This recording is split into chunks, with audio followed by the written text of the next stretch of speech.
The village of Yumua did not appear on most maps. If you blinked while driving past the junction that led into it, you would miss it entirely. Life in Yumua was simple and hard. Amaka had lived there all her 26 years. Her home stood near the back of the village, behind a row of small kiosks where women sold tomatoes, dried fish, and sachet water. The house was barely more than a single room made of cement blocks, its paint long surrendered to time.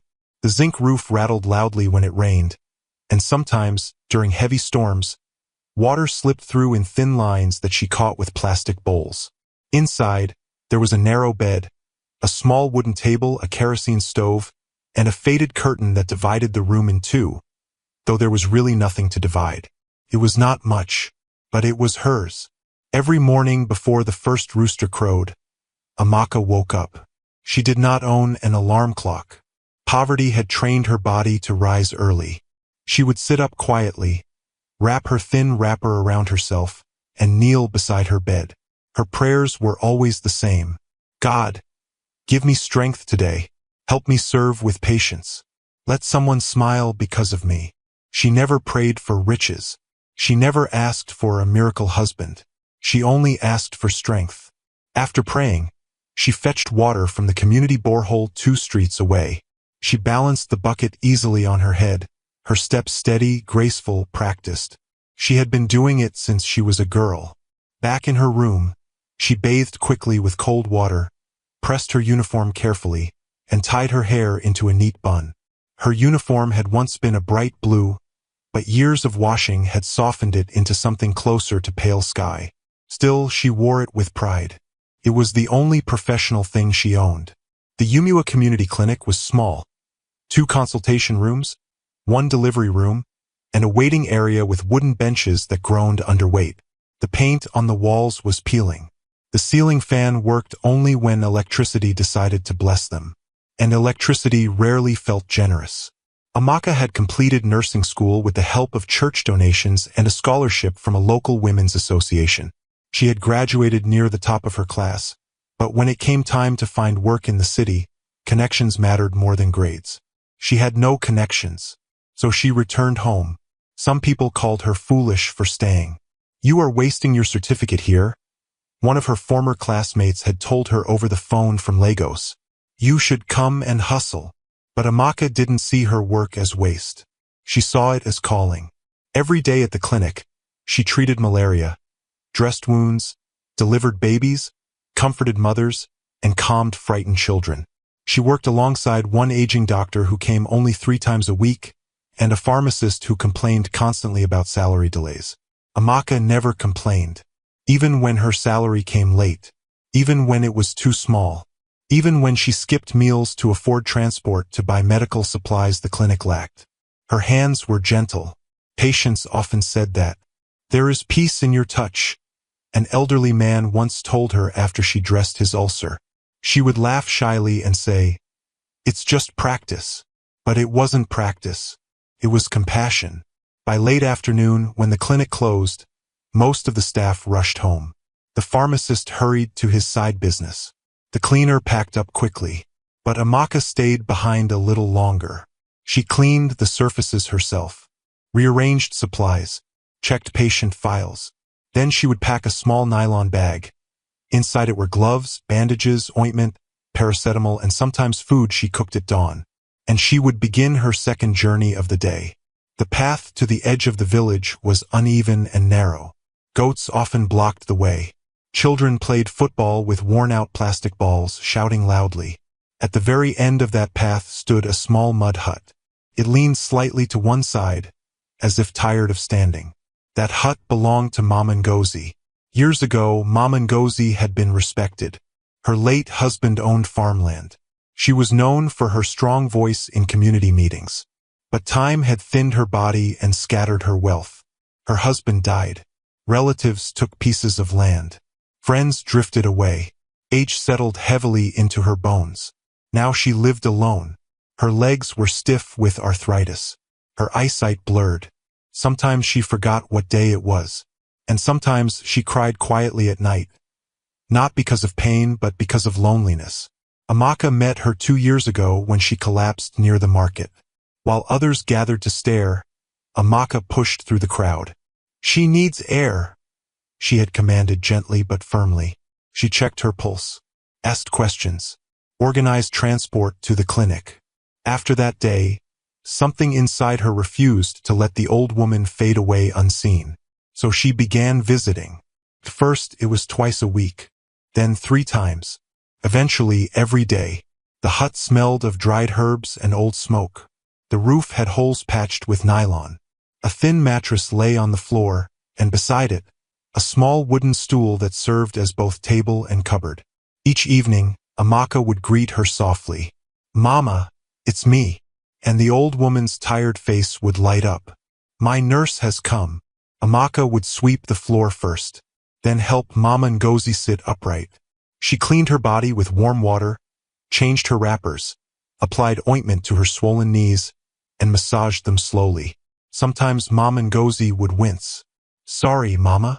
You have angel hands," the old woman would whisper. Afterward, Amaka fed her pap, rice, or beans depending on what she could afford. On days when money was tight, she shared her own portion. The villagers noticed. Of course they noticed. Villages notice everything. One evening, as Amaka walked back from the hut, 2 women whispered loudly near the well. "That girl is wasting her youth.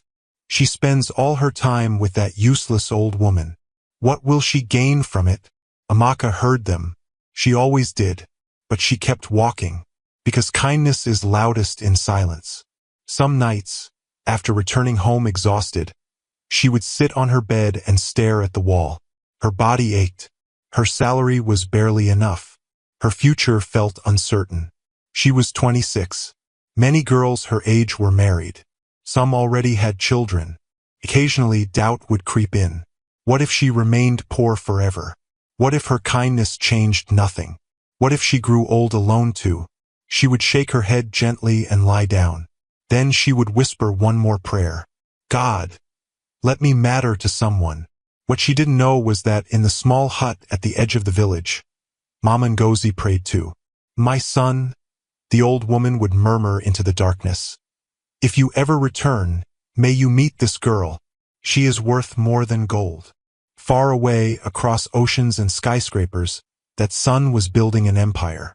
But in Yumua, under a leaking roof and a fading sky, a nurse with gentle hands was unknowingly shaping a destiny far bigger than her small room.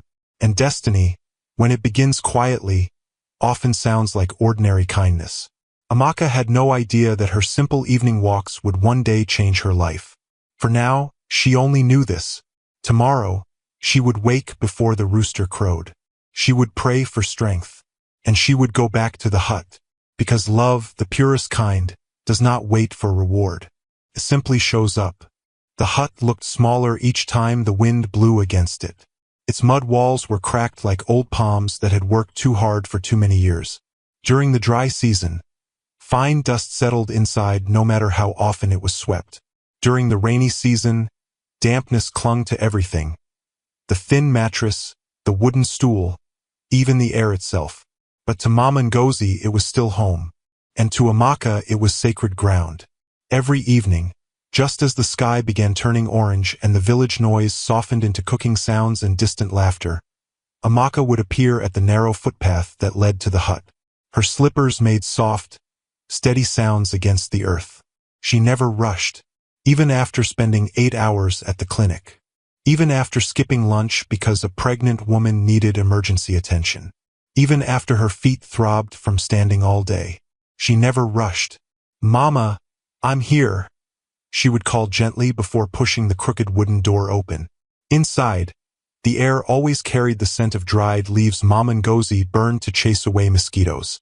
A small kerosene lamp sat in the corner, though it was rarely lit before sunset. Kerosene cost money. Mama Ngozi would be lying on her side, thin frame curled slightly inward, as if trying to hold herself together. "My daughter," she would whisper when she heard Amaka's voice. That word daughter always did something to Amaka's chest. Amaka had lost her own mother when she was 17. A sudden illness. Too fast. Too unfair. Since then, the word daughter felt like both a wound and a blessing. She would set down her nylon bag and get to work immediately. First, she opened the small window to let in air. Then she rolled up the thin mat and swept the floor carefully.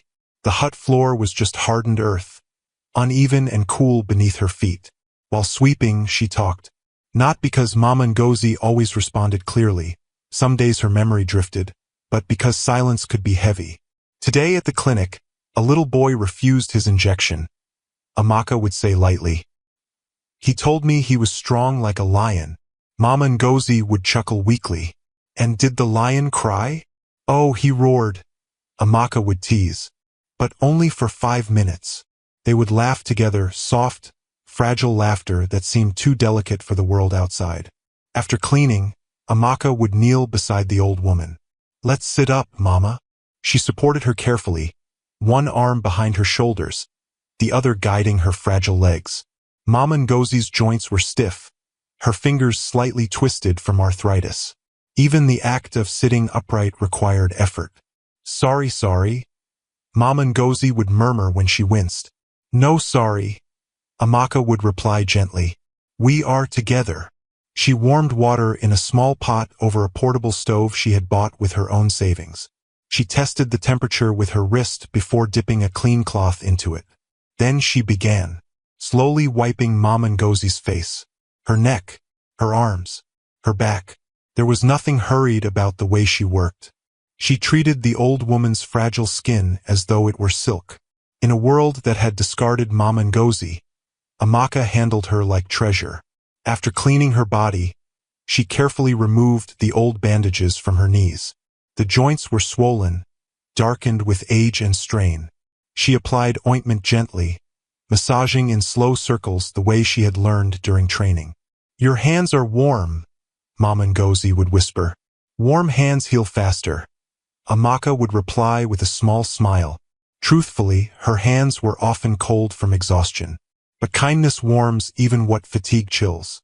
Sometimes, when the pain was intense, Mama Ngozi would grow quiet. Her breathing would become shallow.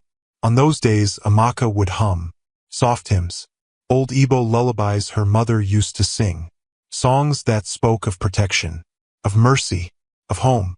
The hut would feel less broken when she sang. Once, during one of those evenings, Mama Ngozi studied her carefully. Why do you come? She asked suddenly. Amaka paused. Because you need care. Many need care. Amaka hesitated. I don't want you to be alone.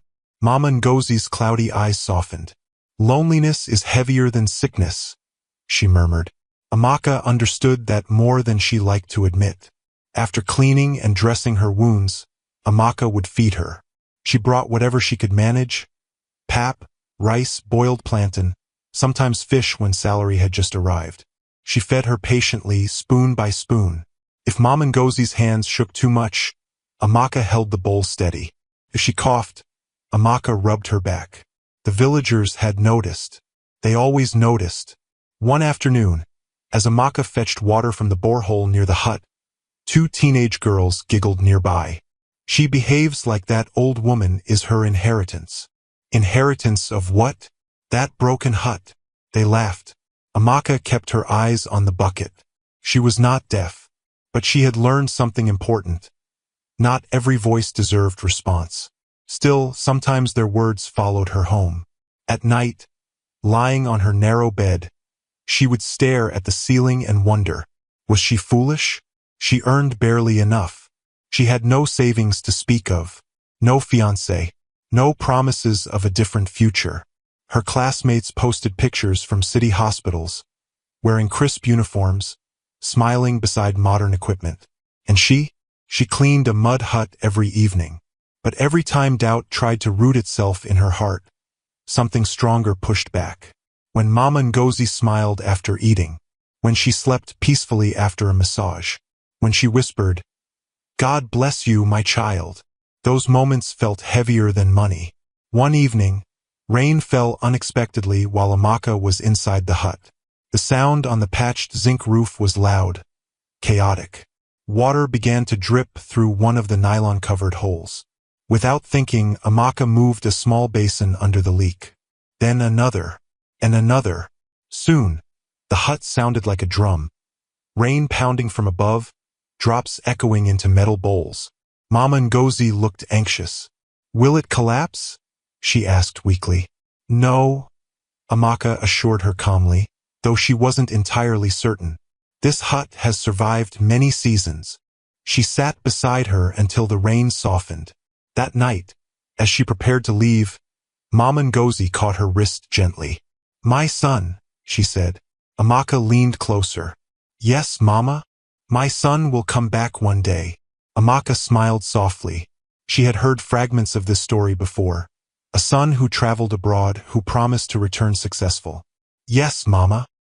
He is a good boy," she insisted faintly. "He just stayed too long." There was no bitterness in her voice, only longing. Amaka adjusted her wrapper gently. "When he comes, he will be proud of you," she said. Mama Ngozi's gaze lingered on her face. "No," she whispered slowly. "He will be proud of you." Amaka laughed lightly. "Why me?" "Because when blood forgets, kindness remembers." The words settled into the small hut like something sacred. That night, as Amaka walked home beneath a sky washed clean by rain, she felt an unusual stirring in her chest. She didn't know why. She didn't know how. But something about the old woman's words felt bigger than imagination. Back inside the hut, Mama Ngozi lay awake for a long time. She thought of her son, tall, ambitious, stubborn. She thought of the day he left, promising wealth. She thought of the years that followed. Then she thought of Amaka, the nurse with patient hands and tired eyes that still carried light. And she prayed, "Lord, if my son returns rich, let him not be blind to what is truly valuable." Outside, the village quieted into night. Dogs barked in the distance. Palm trees rustled. And inside the small hut that looked too fragile to survive another season, something stronger than mud walls was being built. A bond, unseen, unmeasured, but powerful enough to change lives. Amaka did not know it yet, but destiny had already found its way to the edge of the village. And it was waiting, quietly. 15 years is a long time, long enough for a child to become a man, long enough for buildings to rise and collapse, long enough for promises to grow thin. When Tochi left Yumua, he was 22 years old with one suitcase, 2 pairs of trousers, and a head full of restless ambition. The day he departed, the entire village gathered near the old junction road.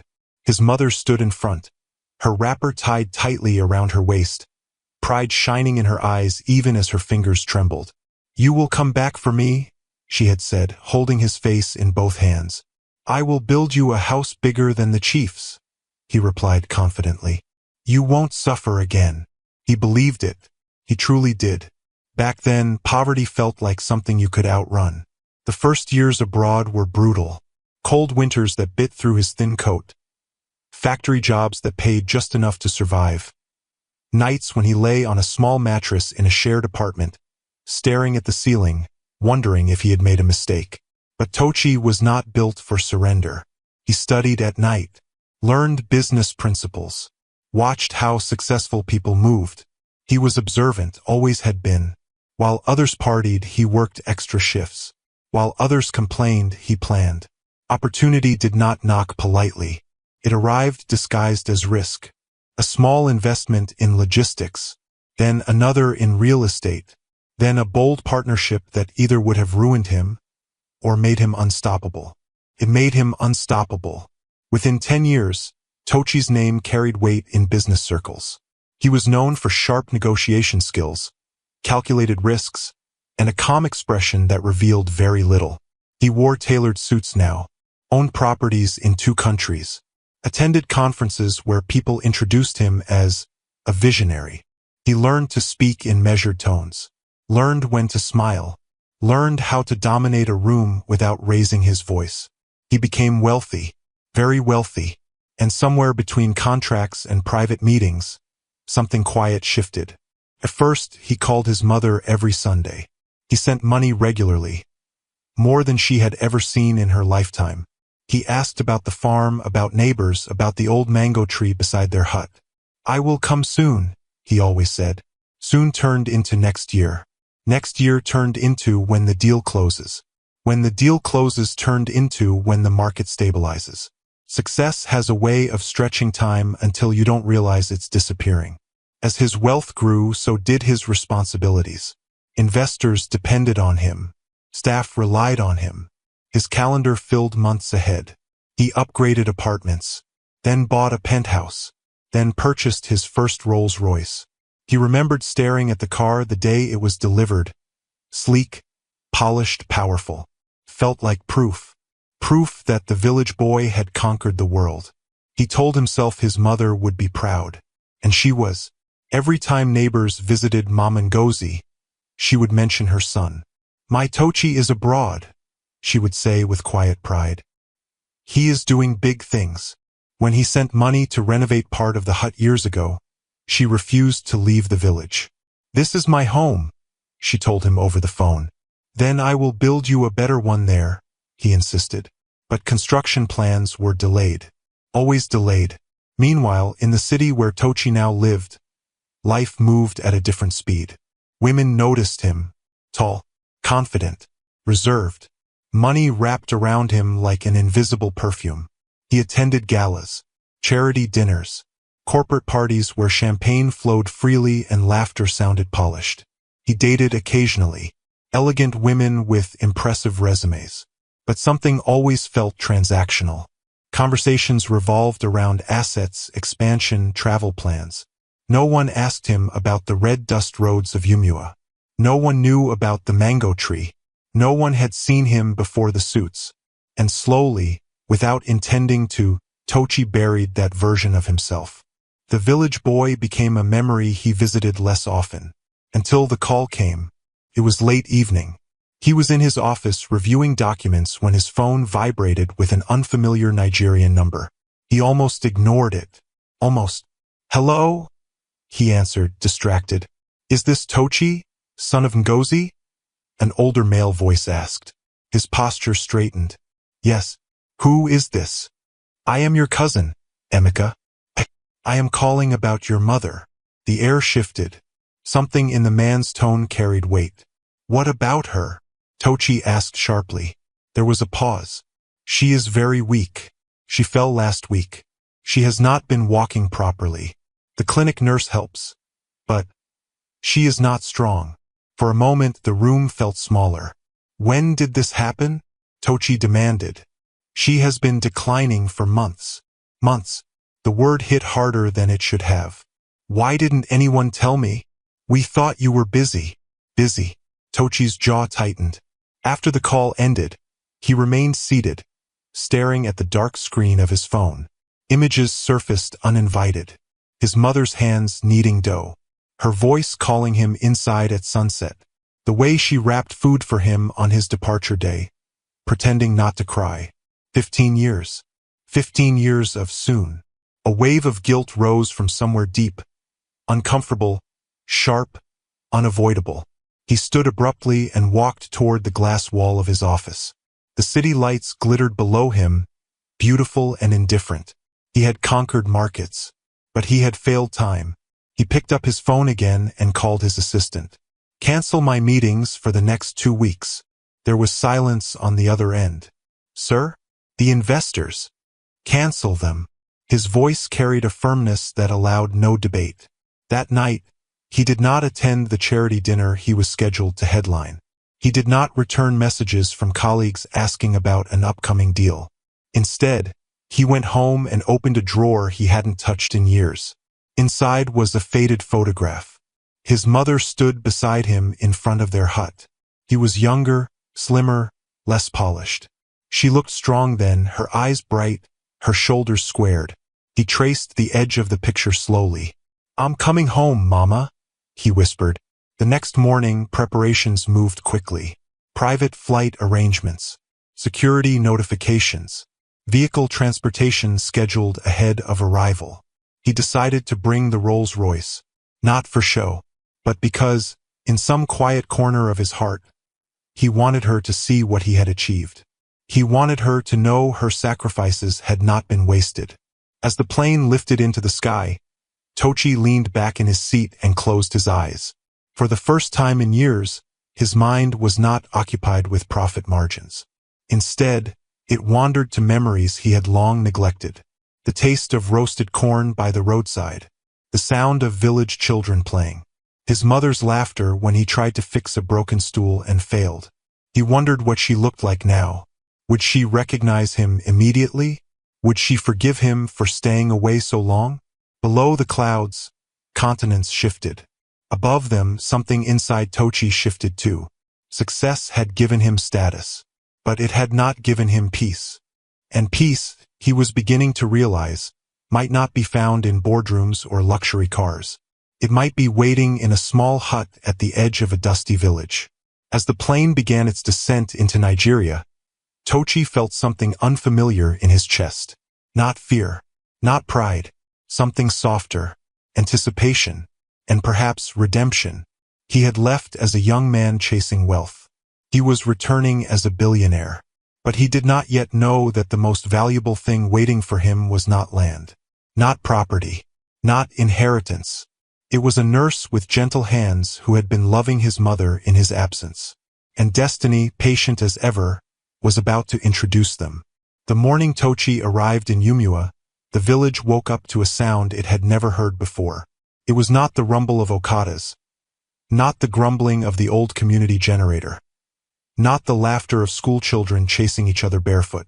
It was smooth, deep, powerful, a sound that did not belong to red dust roads and mud houses. Heads turned before the car even appeared.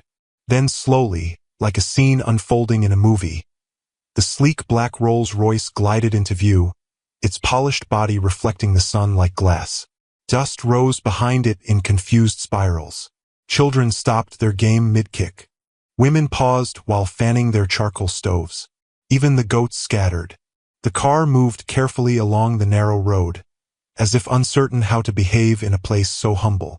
Inside, Tochi sat still. His jaw was tight. His heart was louder than the engine. As the vehicle approached the last stretch of the village, the part he once walked barefoot as a boy, memories hit him unexpectedly. There was the tree he used to climb, the abandoned well he once fell into and climbed out of, soaked and embarrassed, the small kiosk where his mother bought him sweets on market days. Nothing had changed, and yet, everything felt smaller. "Sir, we've arrived," his driver said gently. The car slowed, then stopped, right in front of the hut. It looked worse than he remembered. The mud walls leaned slightly, as though time had been pushing against them without mercy. The roof's zinc sheets were patched with nylon and old fabric. For a brief second, shame tightened around his chest. He had money, more than enough, and yet this was where his mother had been living. The door of the Rolls-Royce opened. Tochi stepped out. He wore a charcoal suit tailored to perfection, dark sunglasses shielding his eyes.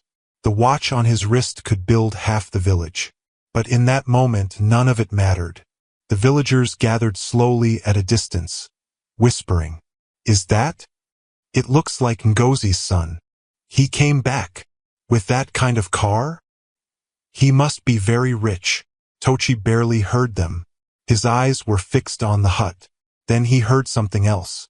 A soft voice from inside. "Mama, small more. Just a little." The voice was gentle, calm, patient.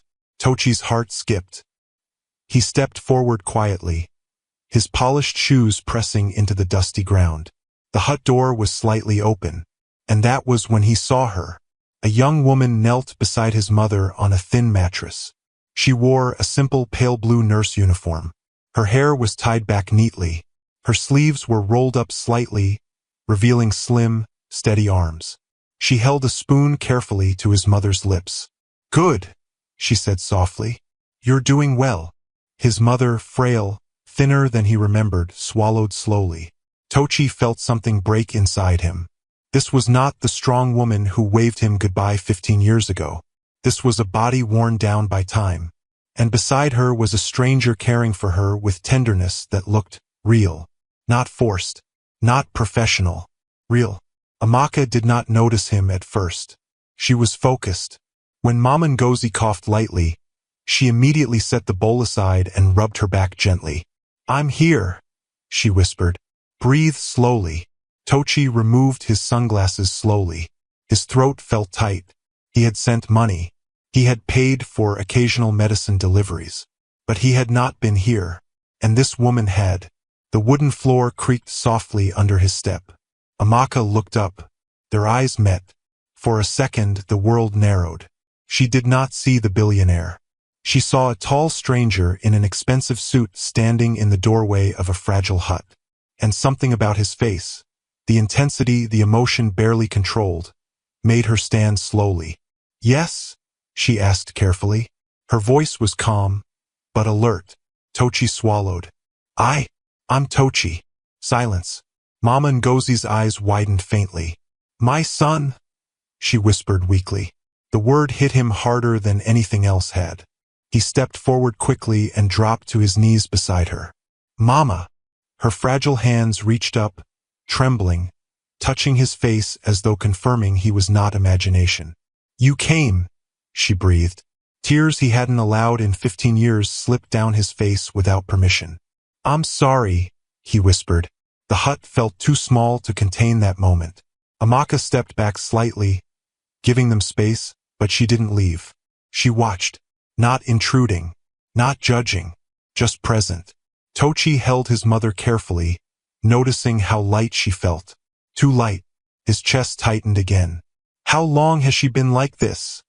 he asked quietly, turning slightly toward Amaka. "Some months," she replied honestly. "Her joints are weak. She needs consistent care." There was no accusation in her tone, just fact. That lack of blame unsettled him more than anger would have. "You are?" he asked. "Amaka. I'm the nurse at the community clinic." "You come here daily?" "Yes." "How much do you charge?" The question slipped out automatically, the language of his world. Amaka's expression changed slightly. "I don't," she said calmly. He frowned. "You don't." She needed help. Simple. Direct. No performance. Tochi stared at her properly now. She wasn't wearing makeup. Her uniform was clean but clearly worn from many washes. There was tiredness in her eyes, but also something steady. Strength. "You do this after clinic hours?" he pressed. "Yes." "And no one pays you?" She hesitated slightly. "I didn't ask." Outside, villagers whispered louder, trying to peek inside. The Rolls-Royce stood like a symbol of another universe, gleaming against mud walls. Inside the hut, two worlds collided quietly, one built on wealth, the other on compassion. Tochi looked around. The patched roof, the worn mattress, the small bowl Amaka had brought. Anger stirred in him, not at her, at himself. He stood abruptly. "This place isn't fit," he muttered. "I'll move her immediately. Private hospital." Amaka stepped forward gently. "She is stable for now. Sudden movement might shock her." He paused. She wasn't challenging him. She was protecting his mother. "You think I don't want what's best for her?" he asked, tension slipping into his voice. "I think," Amaka replied softly, "she has been surviving here. Let's not overwhelm her today." The hut fell quiet. No one spoke to Tochi that way in boardrooms. But there was no disrespect in her voice. Only care. He exhaled slowly. Mama Ngozi squeezed his hand weakly. "Stay," she whispered. So he did. For the rest of that afternoon, the billionaire who commanded companies sat on the floor of a mud hut. He watched Amaka clean the space, watched her prepare medication, watched how she spoke gently but firmly when Mama Ngozi resisted swallowing pills. He noticed the way she listened, fully, without checking a phone, without distraction. Something about her unsettled him, not because she was dramatic, but because she wasn't. She moved with quiet purpose. When she finally packed her bag to leave, she paused near the doorway. "I'll return tomorrow," she said. Tochi stood. "Wait." She turned. "Thank you," he said. The words felt unfamiliar in his mouth. She gave a small nod. "She raised a good son," Amaka replied gently. The sentence pierced him unexpectedly, because he wasn't sure he deserved it. As she stepped outside, the villagers stared at her, now looking at her differently. She walked past the Rolls-Royce without even glancing at it. and Tochi noticed that. He watched her figure disappear down the dusty path. Inside the hut, Mama Ngozi smiled faintly. "She is a blessing," she murmured. Tochi looked toward the doorway again. He had come home to rescue his mother. He did not expect to find someone who had already been doing it. And for the first time in years, something stirred in his chest that had nothing to do with ambition. Respect, curiosity, and the faint, dangerous beginning of admiration. The Rolls-Royce gleamed outside. But inside the hut, a different kind of wealth had just revealed itself. And Tochi, though he did not yet understand it, had just stepped into a story far bigger than money. That night, Tochi did not leave. The villagers expected him to. They thought he would greet his mother, perhaps arrange quick hospital transfer, then disappear into a hotel in the nearest city, somewhere with air conditioning and polished floors. But he didn't. Instead, he removed his suit jacket, folded it carefully, and placed it on the only wooden stool inside the hut. He rolled up his sleeves. He sat beside his mother on the thin mattress. The billionaire stayed. Outside, whispers traveled like harmattan wind. "He's sleeping there? In that hut? With all his money?" Inside, Tochi barely noticed. The hut felt smaller at night. The kerosene lamp cast trembling shadows on the cracked walls. The roof creaked occasionally as wind brushed against it. Mama Ngozi slept lightly, her breathing uneven but peaceful. Tochi sat awake, watching her, listening. Every shallow inhale felt like a reminder of years he could not retrieve. At some point, his gaze drifted toward the door. He thought about the nurse, Amaka, the way she had stood straight when speaking to him. Not intimidated, not impressed. The way she corrected him gently when he wanted to rush things. No one corrected him gently anymore. They either flattered him or feared him. She did neither, and it unsettled him. Morning arrived with soft rooster cries and the smell of firewood smoke. Tochi had not slept much. He stepped outside briefly, stretching his stiff back. The village looked different in daylight, quieter, slower. Children stared at him openly before giggling and running away. The Rolls-Royce still stood like an alien object against mud walls. By mid-morning, he heard footsteps approaching. He didn't need to look up to know it was her. "Good morning," Amaka's voice came before she entered. She stepped into the hut carrying her usual nylon bag. Then she noticed him sitting there. "You stayed," she said, mild surprise in her tone. "Yes," she nodded once.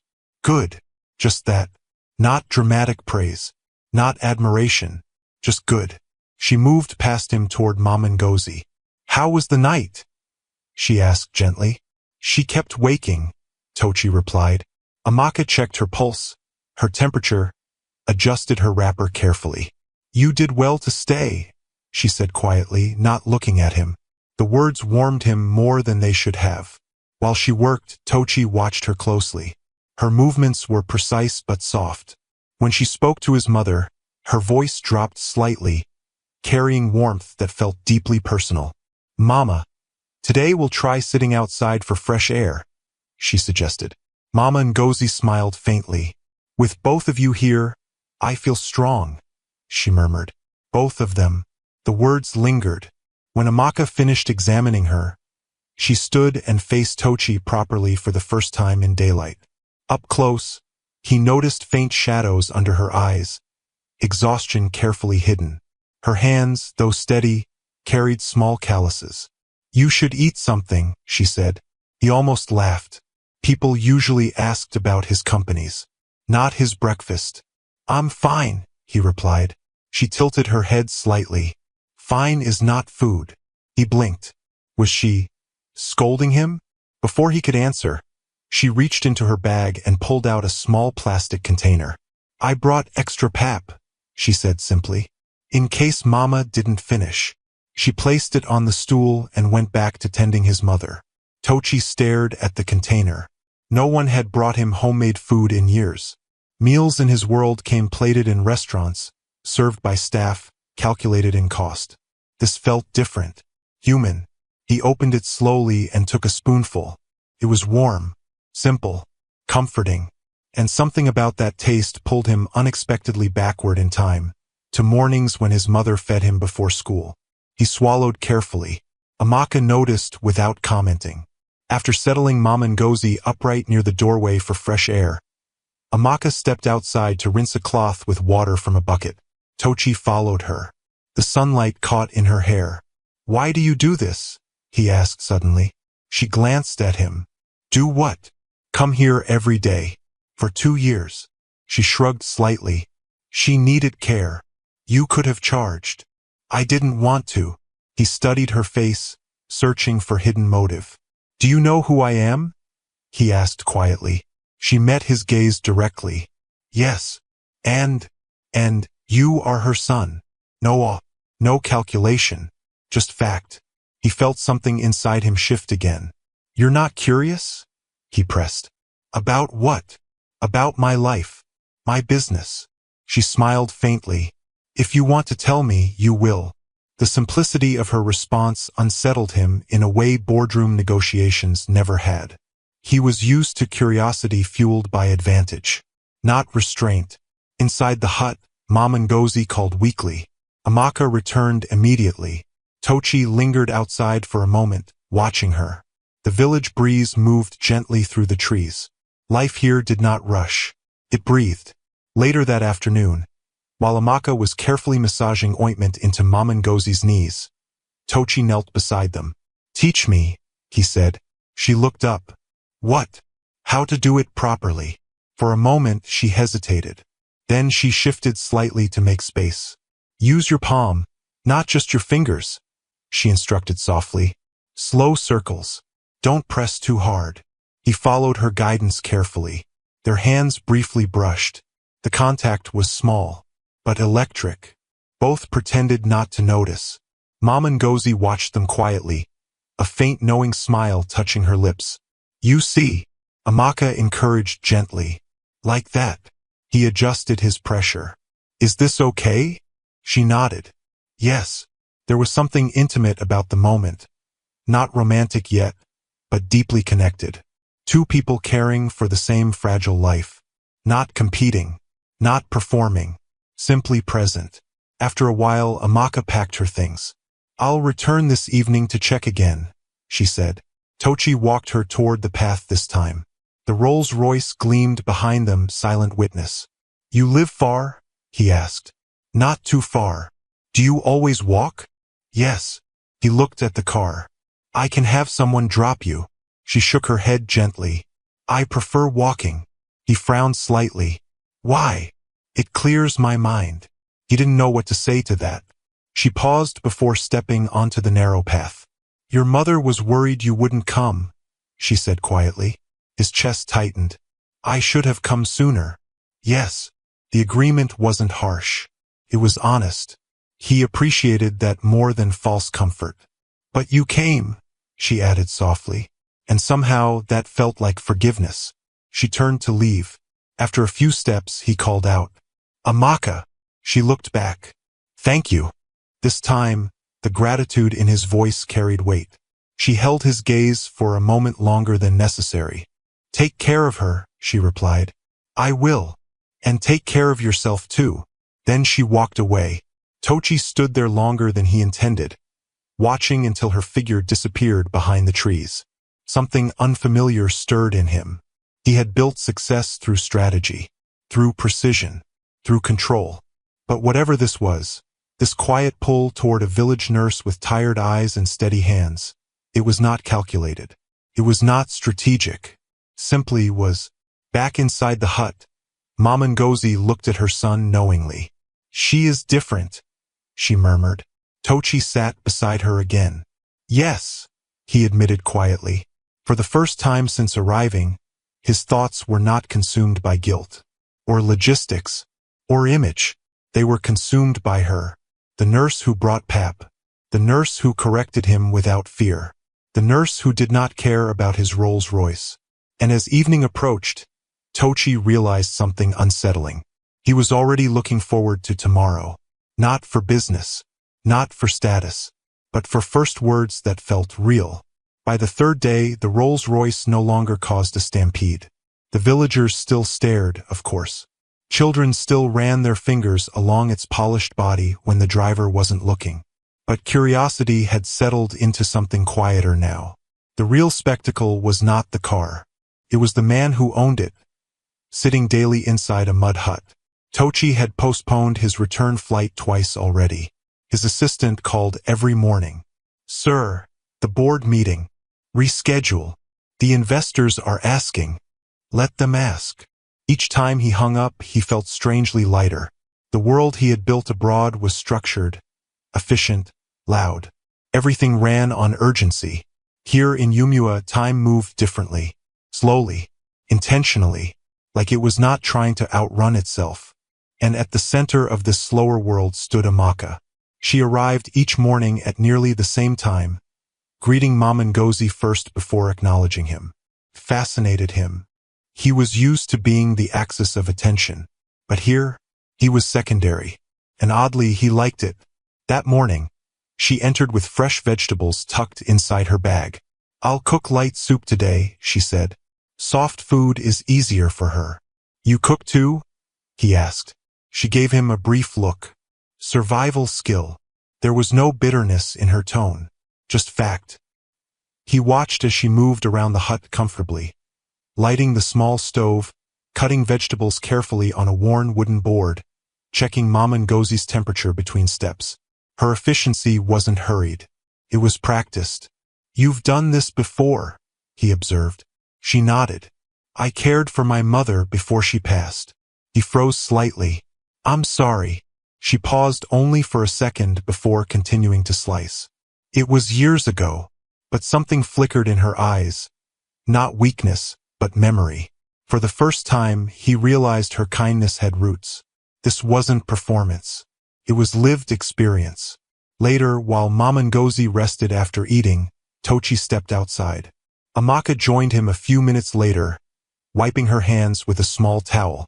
"You need better facilities," he said suddenly. "For the clinic." She looked at him cautiously. "We manage. You shouldn't have to manage." She studied him. "And what do you suggest?" "I can fund it. Renovate the building. Bring modern equipment." The offer was natural to him. Money solved problems. It was the language he spoke fluently. But Amaka did not immediately light up. "That's generous," she said carefully. But sometimes when help comes too fast, people forget how to stand." He frowned slightly. "You think I want control?" "I think," she hesitated, choosing her words thoughtfully, "real growth should include the people who live here." He exhaled slowly. No one had ever responded to his generosity like that. Most people rushed to say yes. She was protecting the dignity of the village. He felt a strange surge of respect. "You're not impressed by money," he said quietly. She gave a small smile. "I work where people can't afford paracetamol. Money is useful, but it's not magic." The statement settled between them. He leaned against the tree near the hut. "What impresses you?" he asked. She seemed surprised by the question. "Consistency," she replied after a moment. "Integrity. People who show up." The words hit deeper than she intended, because for 15 years he hadn't shown up. He changed the subject. "You refused my payment." "Yes." "Why?" She looked directly at him. "If I start charging your mother now, it changes something." "What?" "The reason I came in the first place." He was quiet. Her reasoning was simple, pure. In his world, transactions defined relationships. Here, she was guarding something he had nearly forgotten existed: sincerity without leverage. Inside the hut, Mama Ngozi stirred. They both returned immediately. As Amaka adjusted the old woman's pillow, Tochi found himself studying the way sunlight fell across her face. She was not dressed expensively. No jewelry. No glamour. Yet there was a calm confidence in her posture. That afternoon, a group of village women gathered near the hut, whispering openly. "He has been here for days. They say he is worth billions. And the nurse, what if she tries something?" Amaka overheard. Of course she did. But she continued her routine without reaction. Later, As she walked toward the borehole to fetch water, Tochi followed. "Does it bother you?" he asked. "What?"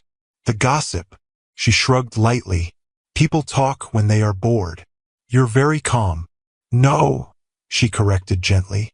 "I just don't react to everything." He laughed softly. "That's a skill I don't have." She glanced at him. "You built companies. That requires patience." "Yes, but in business, patience comes with profit." "And here?" He looked at her carefully. "I'm still learning." There was something honest in his tone that made her look away first. By evening, Mama Ngozi seemed stronger than usual. She insisted on sitting outside longer. The three of them sat quietly as the sky turned gold. For a rare moment, no one spoke. Children ran past, laughing.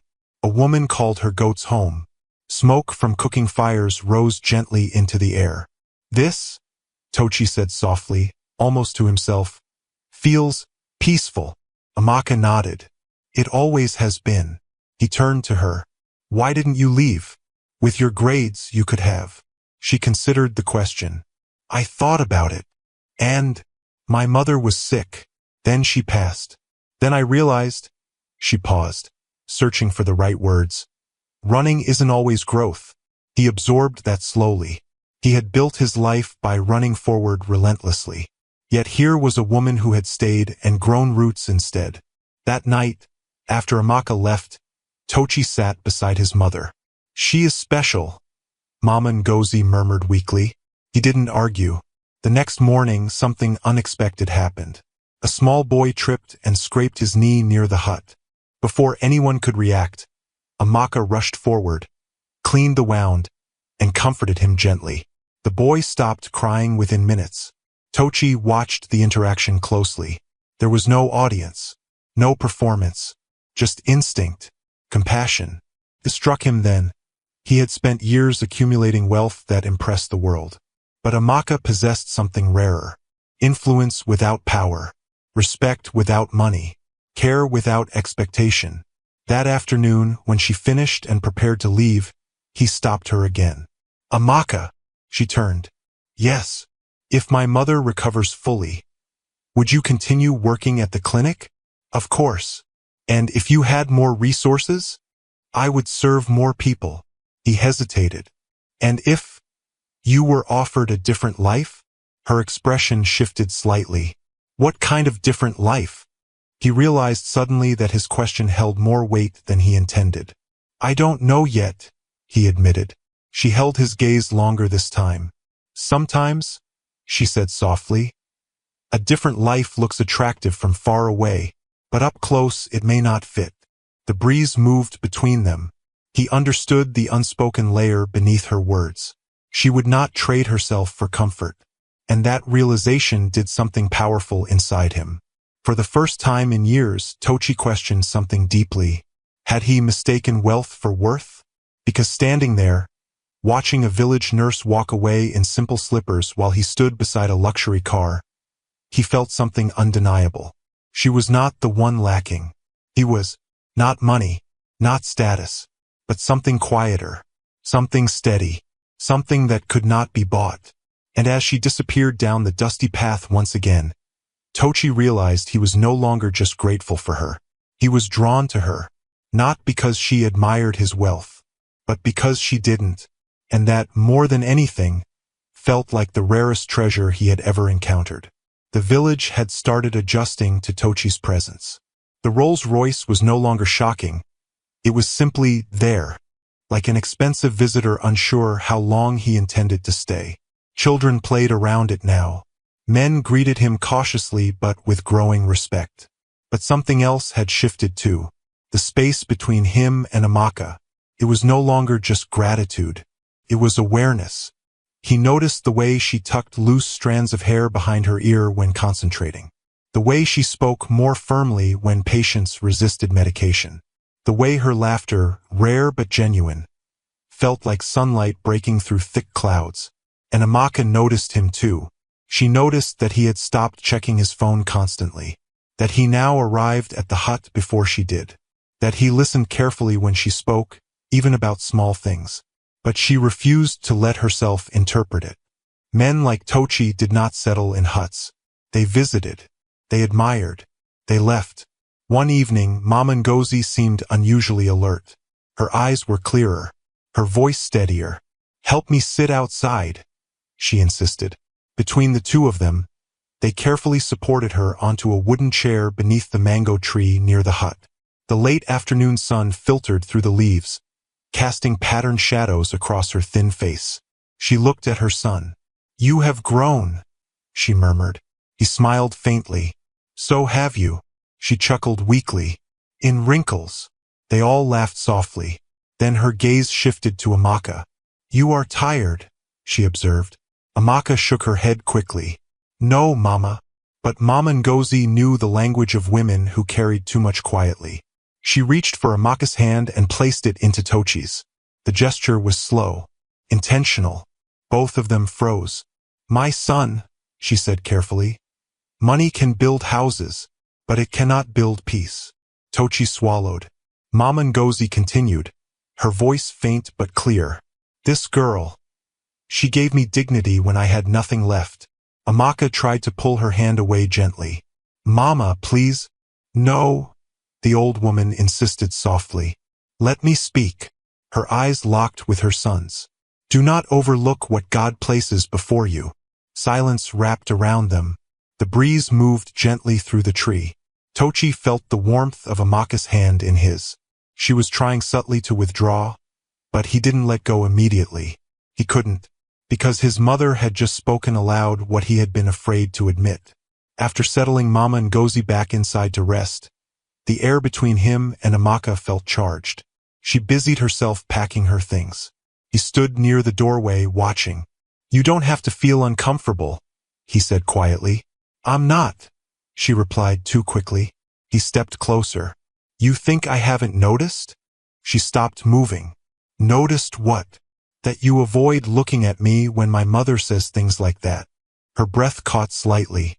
"Your mother is old. She speaks emotionally." "And you?" he asked. She finally met his eyes. "I live realistically." The words weren't sharp, just guarded. He respected that. "Realistically," he repeated softly. "What does that mean for you?" "It means," she said steadily, "men in your position don't build futures in villages. And women in your position don't trust promises easily," he countered. That struck closer than she expected. She turned away slightly. "You will leave soon," she said. "Maybe. Definitely. You sound certain." She faced him again. "Because I understand worlds." He studied her. "And you think I don't understand yours?" She gave a small, sad smile. "You understand it as a visitor." The truth of that statement lingered. For the first time, Tochi felt something unfamiliar creeping into his chest. Fear. Not of business failure. Not of competition. But of losing something he hadn't yet fully claimed. That night he barely slept. He replayed every conversation, every glance, every quiet moment they shared beside his mother. He had built his life on decisive action. Yet here he was hesitating, because this was not a business deal.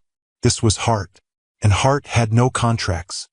The next morning, Amaka arrived earlier than usual. She found him outside, already waiting. "You're early," she said. "So are you."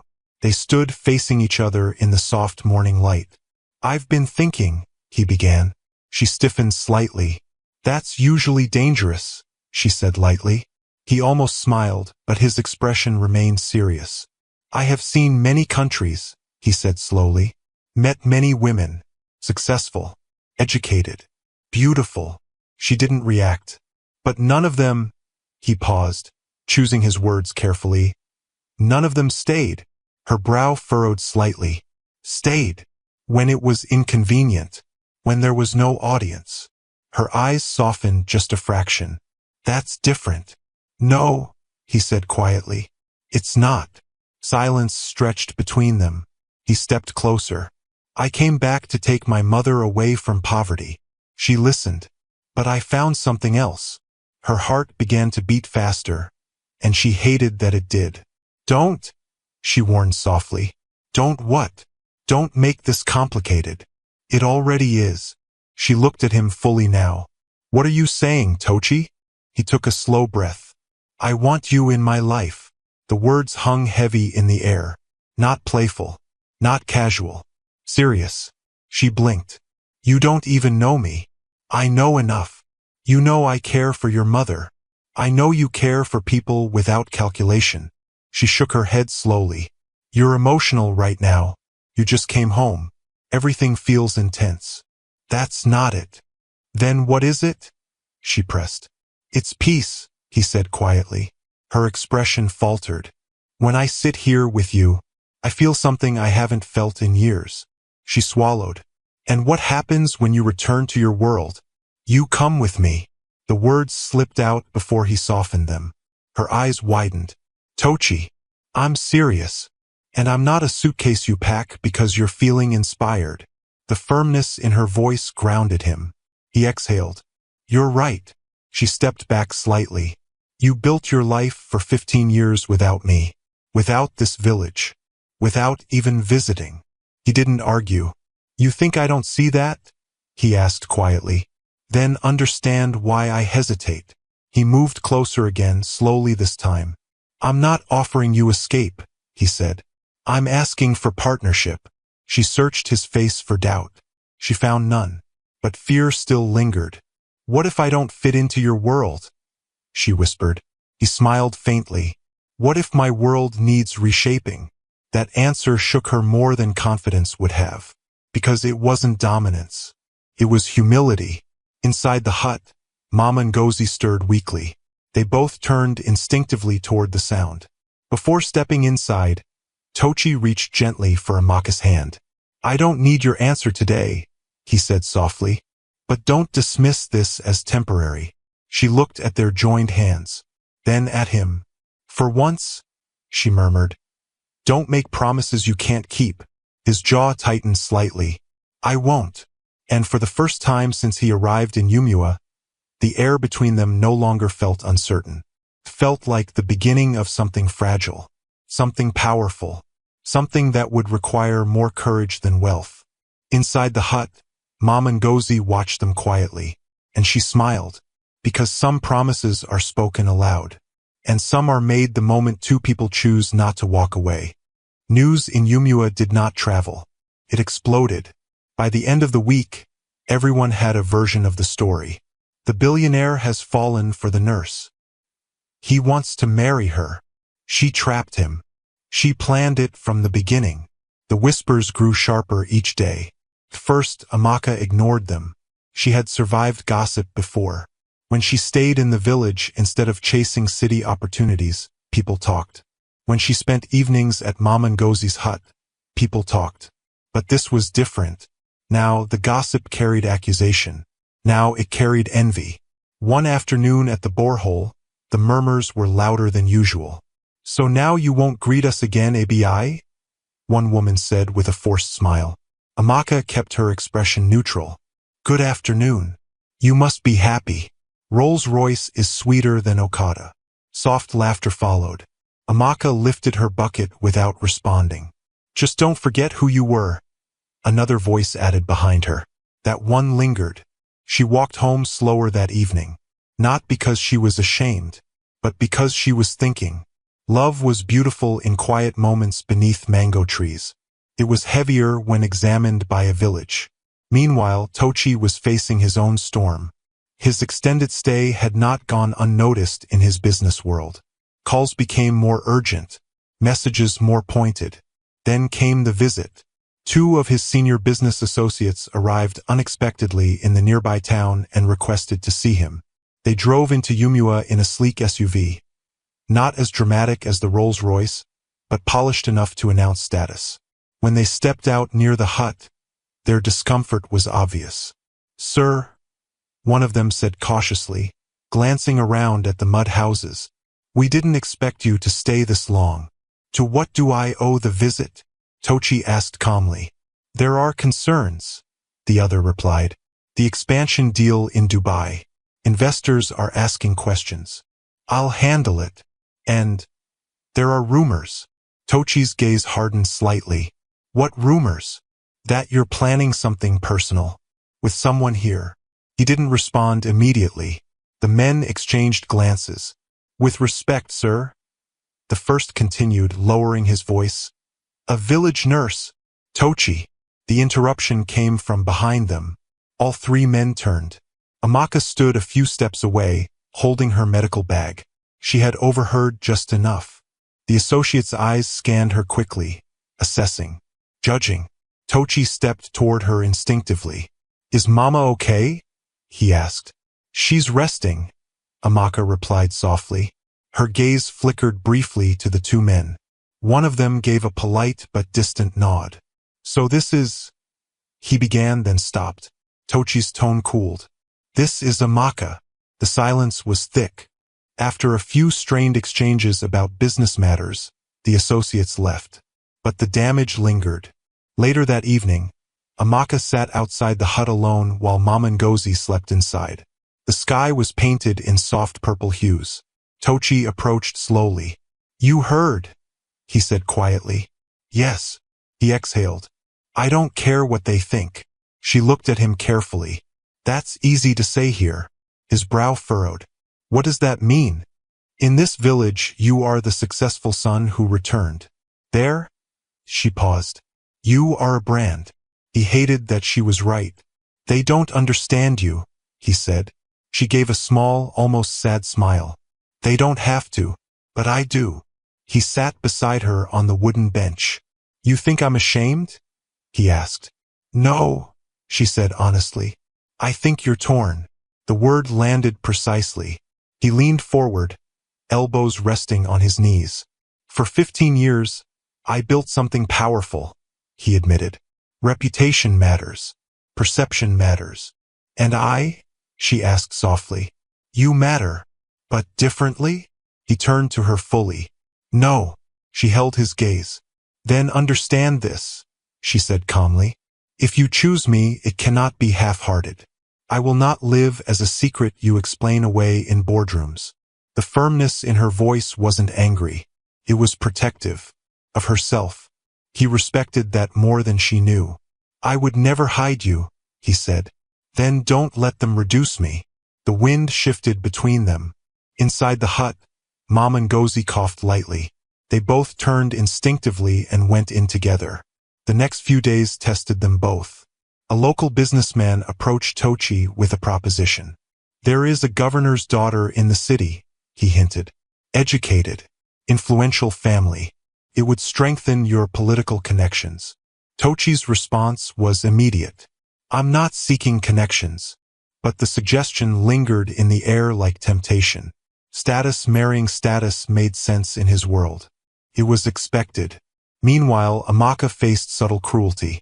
Patients at the clinic began treating her differently.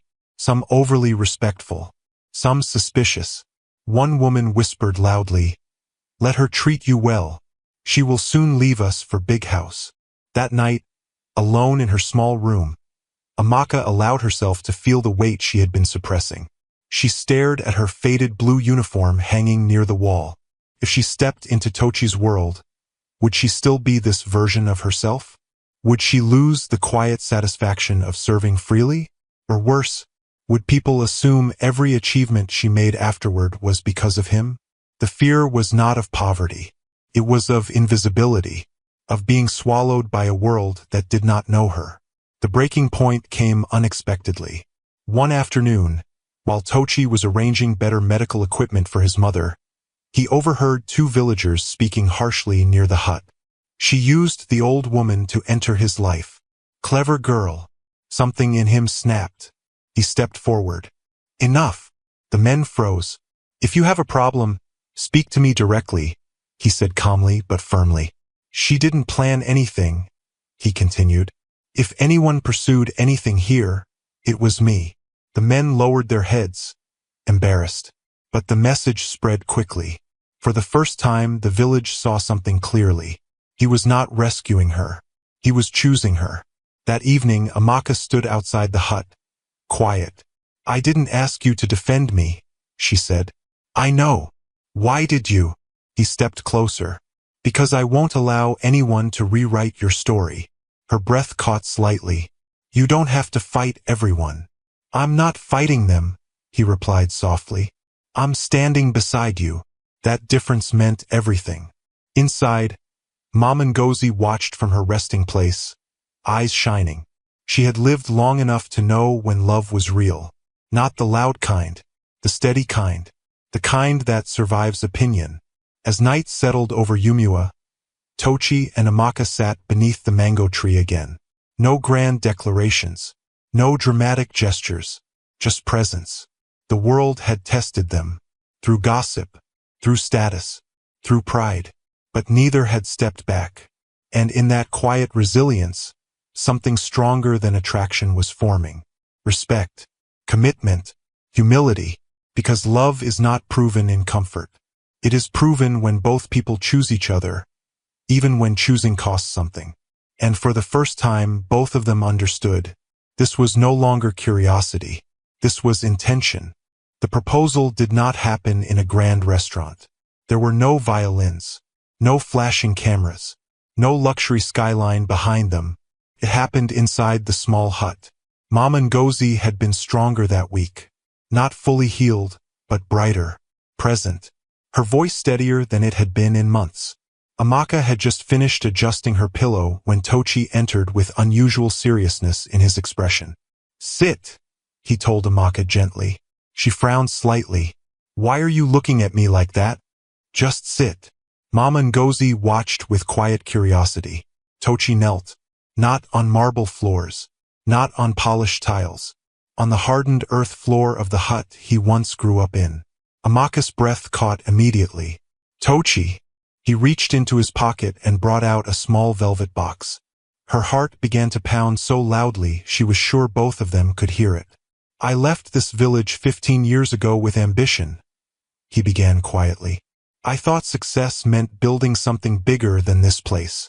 He looked around the hut briefly. I built it. The companies, the wealth, the reputation. His eyes returned to hers. But I didn't build peace. Tears were already gathering in her eyes. I came back to fix my guilt, he continued. Instead, I found you. Mama Ngozi's hands trembled slightly in excitement. You loved my mother when I was absent, Tochi said softly. You protected her dignity. You stood beside me when the world questioned you. He opened the box. Inside was a simple but elegant ring, not oversized, not flashy. Beautiful, intentional. I don't want you as a part of my life, he said. I want you as my life. Silence filled the hut. Amaka's hands were shaking now. I cannot promise you a world without criticism, he continued honestly. But I promise you I will never hide you. I will never reduce you. And I will always show up. Those words hit deeper than any romantic line could, because showing up was everything to her. He swallowed. Amaka, will you marry me? She couldn't speak at first. All the fear she had guarded against rushed forward. Fear of being swallowed by his world. Fear of losing herself. Fear of becoming a story people whispered about. But then she remembered something. He had stayed in the hut. He had defended her. He had listened. He had learned. He had chosen. Her voice trembled slightly. Yes. Mama Ngozi burst into tears before either of them could react. Yes, she repeated loudly. Tochi slipped the ring onto Amaka's finger. Fit perfectly. The village did not just hear about the engagement. It exploded with it. Within hours, women gathered near the hut, pretending they just happened to pass. Men who once whispered now spoke loudly about destiny. Didn't I say that girl was special? I always knew. Human memory is convenient that way. But Tochi didn't care. He moved quickly. There would be no secret ceremony. No quiet registry signing abroad. He wanted their union witnessed, honored, celebrated openly. And so, for the first time in Yumua's history, preparations for a wedding unlike any other began. The church was small, white walls slightly cracked, wooden benches polished by decades of use. But Tochi insisted on renovating it before the ceremony. Fresh paint, new fans, decorations. Not extravagantly but beautifully. He did not want to overwhelm the village. He wanted to elevate it. Amaka, meanwhile, felt overwhelmed in a different way. Women from neighboring villages volunteered to help her prepare. Some out of genuine joy, some out of curiosity. "You are going to live abroad now," one woman said excitedly while braiding her hair days before the ceremony. "Maybe," Amaka replied softly. "You are lucky." She smiled faintly. Luck. If only they knew how much fear had come before this peace. The night before the wedding, she sat alone in her small room, staring at her nurse uniform hanging on the wall. Would she still wear it? Would she still belong here? There was a soft knock at her door. She opened it to find Tochi standing there, respectfully distant. "I won't come in," he said. "I just wanted to see you." Her heart softened instantly. "Are you nervous?" he asked gently. She exhaled slowly. "A little." "About tomorrow?" "About everything." He nodded. "I am too." That surprised her. "You?" she asked. "Yes." "Why?" "Because this is the only investment I've made without calculation." She laughed softly through her nerves. "That's not romantic. It's honest." She stepped slightly closer. "I don't want to disappear," she whispered. "You won't," he replied immediately. "I don't want people to say I stopped being me." He looked at her with steady intensity. "Then don't." Sounded simple, but coming from him it felt like permission to remain whole. The wedding day arrived with sunlight that felt intentional. The village was alive before dawn. Women cooked in large pots. Children ran excitedly between houses. Music drifted softly through the air. And when the Rolls-Royce arrived at Amaka's house to escort her, there was no arrogance in it, just symbolism. She stepped out wearing a white gown that flowed gently around her frame. It was elegant but not extravagant, exactly what she chose. Her hair was styled beautifully. Her face glowed not from heavy makeup, but from something deeper, peace. When she entered the church, a hush fell over the crowd. Tochi stood at the altar in a perfectly tailored suit, but his composure wavered the moment he saw her. For a brief second, he wasn't a billionaire. He was just a man stunned by the woman walking toward him. Mama Ngozi sat in the front row, supported by cushions, eyes shining with pride. As Amaka reached him, their hands met. Warm, certain. The pastor spoke about love, about commitment, about humility. But for them, the vows felt more personal. "To love you publicly and privately," Tochi promised. "To stand beside you without fear," Amaka replied. When he slid the wedding ring onto her finger, applause erupted through the church. Women ululated loudly. Children clapped wildly. Even the men who once doubted wiped at their eyes discreetly. Because this was not just a wedding. It was proof. Proof that kindness was not foolish. Proof that wealth could bow to character. Proof that love could cross worlds without losing dignity. When they stepped outside as husband and wife, the village celebrated as if the victory belonged to everyone. And in a way it did. Because in choosing her publicly, Tochi had shifted something deeper than gossip. He had rewritten expectation. As he helped Amaka into the Rolls-Royce, now not as a nurse, not as a rumor, but as his wife, he leaned close and whispered, "You were never beneath my world." She looked at him with quiet strength. "And you were never above mine." And in that balance, not dominance, not rescue, but partnership, their marriage began. Not built on wealth, not built on pity, but built on choice. And that is what shocked the village the most. Not the car, not the suit, but the fact that the billionaire did not elevate her. He honored her, and she did not lose herself. She walked into her new life whole. The first night Amaka slept in Tochi's mansion abroad, she couldn't sleep. Not because the bed wasn't comfortable. It was too comfortable. The mattress felt like it swallowed her gently. The room was large, larger than her entire house in Yumua. The curtains were thick and heavy. The air conditioning hummed softly in the background. It was quiet, too quiet. She lay on her back staring at the ceiling, remembering the sound of crickets outside her old window, the distant chatter of neighbors, the clatter of cooking pots. This silence felt different, almost intimidating. Beside her, Tochi turned slightly. "You're awake," he murmured. Yes. Regretting it already? He teased softly. She smiled faintly in the dark. No. He shifted closer. Talk to me. She hesitated. It feels big. The house. The life. He was quiet for a moment. Then we'll make it smaller, he said gently. She turned to look at him. How? By filling it with what matters. That answer settled her more than reassurance ever could. The transition was not instant. Amaka did not suddenly become comfortable with galas, luxury events, and polished conversations about investments. At her first corporate dinner, she wore a simple but elegant dress Tochi helped her choose. The room glittered with wealth, crystal glasses, designer gowns, tailored suits. Eyes turned when they entered, not because of her dress, but because of her. Whispers traveled softly. That's the wife. She's simple. Tochi noticed. He felt the shift in the room like a temperature change. But Amaka held his arm calmly. Breathe, she whispered under her breath. He almost laughed.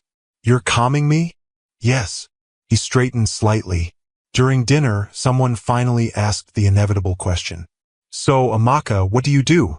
The tone was polite, but loaded. She smiled gently. I'm a nurse.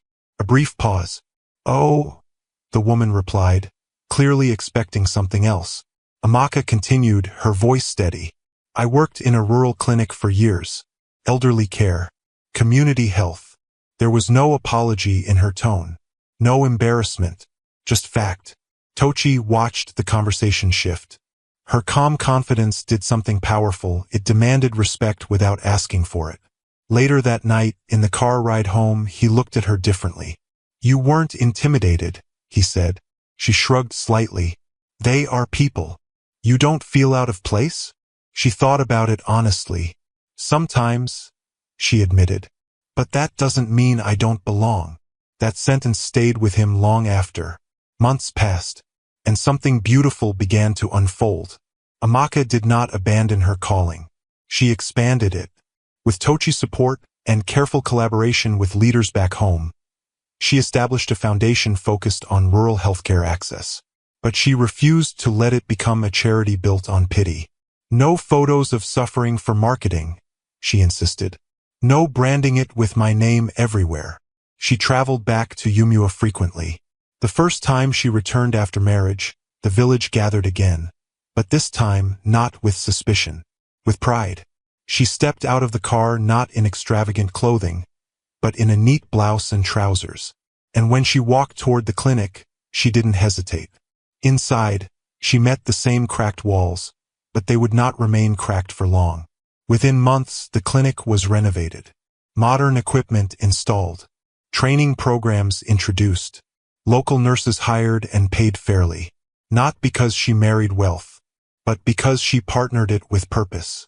The borehole near Mama Ngozi's hut was repaired. The hut itself was rebuilt, not into a mansion, but into a comfortable, dignified home. Mama Ngozi moved carefully through the new house, touching the walls like they were a miracle. You see, she told her son one afternoon, she did not leave this place behind. Tochi smiled quietly. No, he agreed. She carried it forward. Their marriage was not without adjustment. There were days Amaka felt overwhelmed by travel schedules and formal obligations. There were days Tochi struggled balancing business expansion with his desire to be present. But they had built something early that sustained them. Honesty. When she felt unseen, she said it. When he felt pressured, he admitted it. And slowly their worlds blended. Not perfectly, but intentionally. One evening, standing on the balcony of their home overlooking the city skyline, Amaka leaned against the railing. The lights below shimmered like scattered stars. It's beautiful, she said softly. To you? He asked. Yes. He studied her profile. Do you miss the village? She smiled faintly. Sometimes. He stepped behind her and wrapped his arms gently around her waist. Then we'll never lose it, he said. She turned slightly in his embrace. You don't regret it? Marrying you? Yes. He shook his head slowly. I've made investments worth millions, he said quietly. None of them changed me like this. She searched his face. Changed you how? He exhaled. I measure success differently now. She leaned her head lightly against his chest. That's good. He chuckled softly. It's terrifying. Why? Because it means losing you would matter more than losing money. Her heart softened deeply at that confession. You won't lose me, she whispered. Years later, people would tell their story in different versions. Some would emphasize the wealth. Some would emphasize the luck. But the truth was simpler.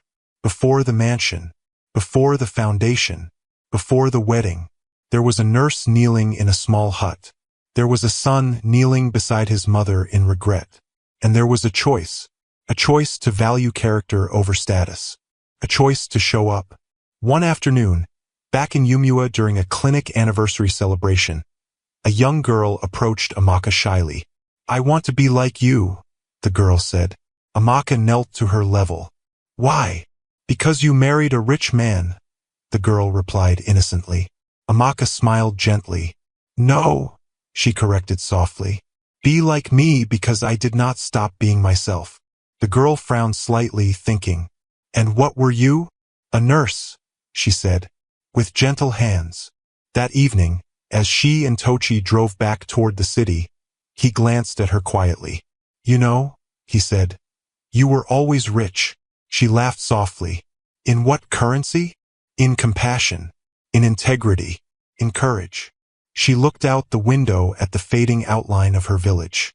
Maybe he was right, because long before the Rolls-Royce, long before the mansion, long before the world called her lucky, she had possessed something money could never manufacture, a heart that showed up.